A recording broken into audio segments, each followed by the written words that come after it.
Assalamualaikum warahmatullahi wabarakatuh. Terima kasih atas kesempatan yang diberikan. Pada kesempatan kali ini saya akan mencoba membuat ringkasan teori belajar dan motivasi belajar yang telah disampaikan materinya oleh Bapak Dr. Sihabuddin. Untuk teori belajar dan motivasi belajar itu sendiri di sini ada memiliki tujuan umum. Tujuan umumnya yaitu memahami dan mengembangkan teori belajar, memotivasi diri dan mahasiswa untuk terus belajar. Kemudian di sini tujuan khususnya adalah untuk menjelaskan implementasi teori belajar di perguruan tinggi, menjelaskan motivasi belajar di perguruan tinggi, menjelaskan tuntutan belajar di perguruan tinggi. Nah, untuk teori belajar itu sendiri kita mengetahui bahwa teori belajar adalah teori yang pragmatik dan elektik. Teori ini hampir dipastikan tidak pernah mempunyai sifat ekstrim. Tidak ada teori belajar yang secara ekstrim memperhatikan aspek mahasiswa saja atau mementingkan aspek dosen saja, kurikulum saja, dan lain-lain. Nah, ada beberapa aliran psikologi mengenai teori belajar ini, yaitu yang pertama aliran atau mazhab tingkah laku. Mazhab tingkah laku di sini merupakan satu aliran yang mendeskripsikan bahwa belajar merupakan aktivitas yang dapat mengubah perilaku individu, dan perilaku tersebut dapat dipelajari dan dijelaskan secara ilmiah sebagai respon terhadap stimulus yang diberikan. Kemudian aliran yang kedua, aliran kognitif. Di sini mendeskripsikan bahwa belajar merupakan proses berpikir di balik tingkah laku yang terjadi atau perubahan persepsi dan pemahaman. Menurut teori ini, setiap orang telah mempunyai pengalaman dan pengetahuan dalam dirinya yang tertata dalam bentuk struktur kognitif. Kemudian aliran yang ketiga yaitu mazhab humanistik. Mazhab humanistik di sini merupakan aliran belajar yang mendeskripsikan bahwa belajar merupakan usaha untuk memanusiakan manusia.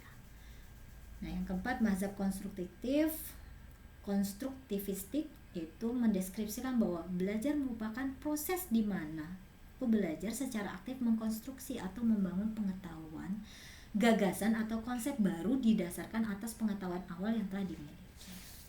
Nah, yang kelima yaitu aliran sibernetik. Aliran sibernetik di sini yang dipelajari adalah pengolahan informasi.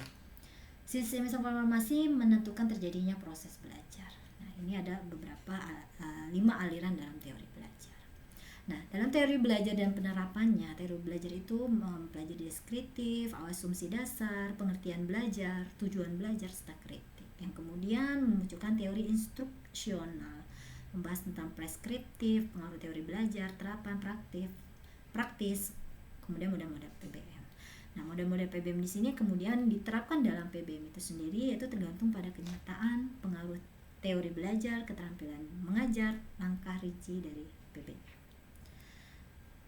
Nah, kemudian ada prinsip-prinsip pembelajaran teoritis dan psikologis. Di sini prinsip pembelajaran teoritis dan psikologis terdiri dari beberapa faktor, yaitu faktor metakognitif dan kognitif, faktor afektif, faktor perkembangan, faktor pribadi dan sosial, faktor perbedaan individu.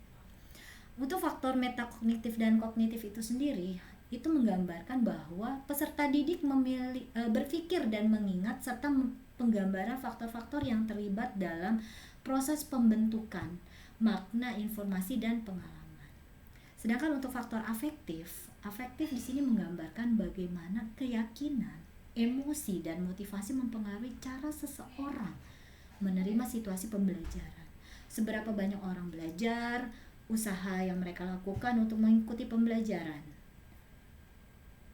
Kemudian yang ketiga itu faktor perkembangan. Untuk faktor perkembangan menggambarkan bahwa kondisi fisik, intelektual, emosional, dan sosial dipengaruhi oleh faktor genetik yang unik dan faktor lingkungan. Yang keempat yaitu faktor pribadi dan sosial berperan dalam proses pembelajaran dan cara-cara orang belajar dalam kelompok. Nah, yang terakhir yaitu faktor perbedaan individual, yaitu menggambarkan bagaimana latar belakang individu yang unik dan kapasitas masing-masing berpengaruh dalam proses pembelajaran di masyarakat. Jadi, kalau kita bisa kaitkan dengan motivasi belajar, kita harus mengetahui dulu bahwa arti dari motivasi itu sendiri itu apa. Di sini arti motivasi, mover, menggerakkan kondisi yang menimbulkan perilaku, mengarahkan perilaku, mempertahankan intensitas perilaku. Jadi kalau kita bisa definisikan Motivasi merupakan sebuah dorongan, hasrat ataupun minat yang begitu besar di dalam diri untuk mencapai suatu keinginan, cita-cita dan tujuan tertentu. Atau bisa dikatakan lain, motivasi merupakan kekuatan energi seseorang yang dapat menimbulkan tingkat persistensi dan entusiasmenya dalam melaksanakan suatu kegiatan, baik yang bersumber dari dalam diri individu itu sendiri maupun dari luar individu. Nah, fungsi motivasi di sini kita bisa lihat fungsi motivasi dalam belajar.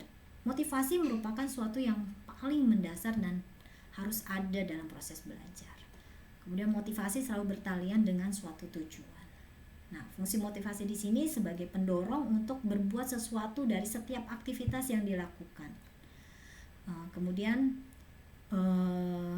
penentu arah perbuatan, yakni ke arah tujuan yang ingin dicapai. Menyeleksi perbuatan pendorong usaha untuk mencapai prestasi. Dari beberapa beberapa definisi motivasi, di sini ada beberapa teori motivasi. Teori motivasi itu ada beberapa teori hierarki kebutuhan Abraham Maslow, teori dua faktor Frederick Herzberg, teori kebutuhan. Kemudian teori motivasi ini ada kategori kategori kepuasan, kemudian ada kategori teori proses. Kategori teori proses terdiri dari teori harapan, teori keadilan, dan teori penguatan. Jadi kalau kita membahas tentang teori motivasi, teori-teori ini akan membahas tentang motivasi dan penguat, hadiah dan penguatan, cognitive dissonance, teori atribusi, self-worth atau menghargai dirinya sendiri, expectancy theories of motivation, teori humanistik untuk motivasi, dan motivasi untuk berprestasi. Nah, ada beberapa model yang bisa kita gunakan untuk bisa mengkaitkan antara teori belajar dengan motivasi belajar, yaitu ARCS model. ARCS model ini terdiri dari perhatian, relevansi, kepercayaan diri, kepuasan. Jadi ada beberapa. Jadi kita memberikan perhatian, adanya relevansi hubungan antara proses pembelajaran dosen dengan mahasiswa, dan adanya kepercayaan diri, confidence, dan bagaimana kita memberikan kepuasan dalam memberikan materi kepada mahasiswa. Nah, di sini juga ada pendekatan lain dalam membangun motivasi. Dalam membangun motivasi ada pendekatan lain, yaitu expertise, keahlian, empati, entusiasme, clarity, kejelasan, cultural responsiveness atau budaya tanggung jawab. Jadi kalau kita berbicara tentang teori belajar dan motivasi belajar, teori belajar berakar pada psikologi, pendidikan, komunikasi, dan bidang kajian lainnya. Dalam pendidikan melibatkan ilmu psikologi, komunikasi, sosial, filsafat, dan ilmu-ilmu lainnya. Tidak ada satupun jenis cara belajar yang ideal untuk segala situasi. It always seems impossible until it's done. Jadi kita harus berupaya dahulu bagaimana kita bisa mengkaitkan antara teori belajar dengan motivasi pembelajaran yang bisa kita bangun kepada mahasiswa kita. So, keberhasilan adalah kemampuan untuk melewati dan mengatasi dari satu kegagalan berikutnya tanpa harus kehilangan semangat. Terima kasih, semoga video ini bermanfaat dan bisa memberikan faedah kepada masyarakat.